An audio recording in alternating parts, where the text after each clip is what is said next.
মঙ্গলবার সুপ্রিম কোর্টে এসআইআর মামলা নিয়ে সবচেয়ে বেশি কৌতূহল ছিল যে শীর্ষ আদালত ভোট ঘোষণা পিছোতে বলবে কিনা বা শীর্ষ আদালতের কোনো অন্তর্বর্তী নির্দেশের ফলে ভোট ঘোষণা পিছিয়ে যাবে কিনা, কারণ ৬০ লক্ষ ভোটারের আবেদন বিবেচনাধীনের তালিকায় রেখে দেওয়া হয়েছে।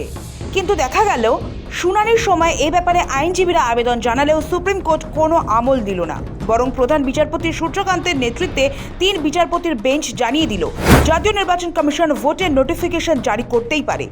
যে ৬০ লক্ষ আবেদন এখনও অ্যাডজুডিকেশন বা বিবেচনার তালিকায় রয়েছে সেগুলি সুপ্রিম কোর্টের নির্দেশে খতিয়ে দেখছেন জুডিশিয়াল অফিসাররা।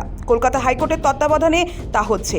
এ ব্যাপারে সুপ্রিম কোর্টে একটি স্ট্যাটাস রিপোর্ট দিয়ে কলকাতা হাইকোর্টের তরফে জানানো হয়েছে ১০ লক্ষের ইতিমধ্যে নিষ্পত্তি হয়ে গিয়েছে, কিন্তু ভোটের আগে এখনও ৫০ লক্ষের ভাগ্য নির্ধারণ বাকি। আদালতে জানানো হয়েছে এখন পর্যন্ত নিষ্পত্তি হওয়া আবেদনের মধ্যে প্রায় ৩,০৪,০০০ আবেদন খারিজ হয়েছে। সংখ্যার হিসেব দেখলে মোট নিষ্পত্তি হওয়া আবেদনের মধ্যে প্রায় ৩০% আবেদন বাতিল হয়েছে, অর্থাৎ ভোটার তালিকায় নাম অন্তর্ভুক্তির জন্য করা বিপুল সংখ্যক আবেদন পর্যালোচনার পর একটি বড় অংশ বাদ পড়েছে। ইতিমধ্যে চূড়ান্ত ভোটার তালিকা থেকে ৬৩,৬৬,০০০ ভোটারের নাম বাদ গিয়েছে, ফলে চূড়ান্ত বাদ যাওয়ার সংখ্যাটি দাঁড়ালো প্রায় ৬৭ লক্ষ।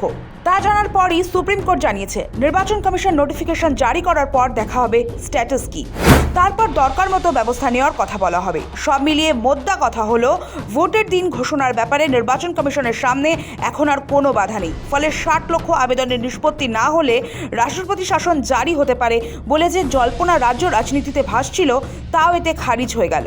মঙ্গলবার মামলাকারীদের পক্ষে আইনজীবী এও বলেন ৬০ লক্ষ আবেদনের নিষ্পত্তি এত দ্রুত করা না গেলে ২০২৫ সালের ভোটার তালিকা অনুযায়ী বাংলায় ভোট হোক, কিন্তু সেই আবেদনও গুরুত্ব দেয়নি শীর্ষ আদালত।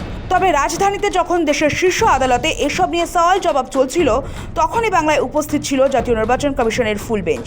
সাংবাদিক সম্মেলনে সংবাদ মাধ্যমে ওই ৬০ লক্ষ বিচারাধীনের প্রসঙ্গটি উঠতেই তা কার্যত এড়িয়ে গিয়ে ভাষা উত্তর দেন খোদ মুখ্য নির্বাচন কমিশনার।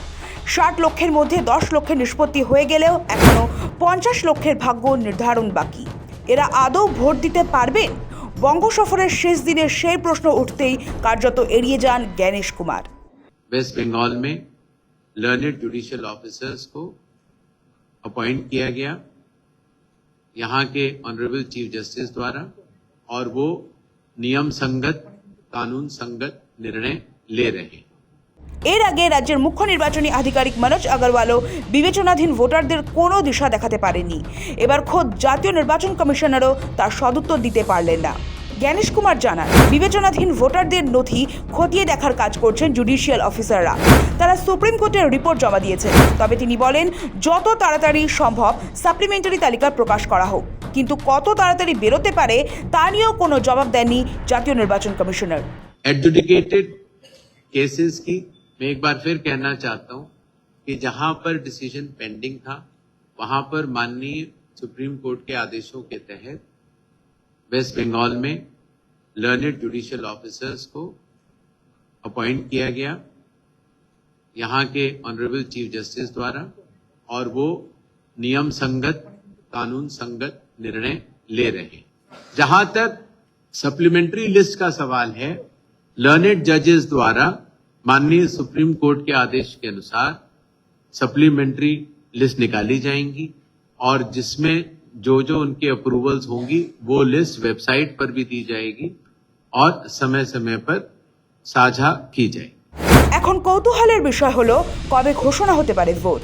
সোমবার রাজ্য প্রশাসনের কর্তাদের সঙ্গে বৈঠকে মুখ্য নির্বাচন কমিশনার একবার একটি তারিখ উল্লেখ করেছিলেন, তা হলো ১৬ই মার্চ, অর্থাৎ আগামী সোমবার।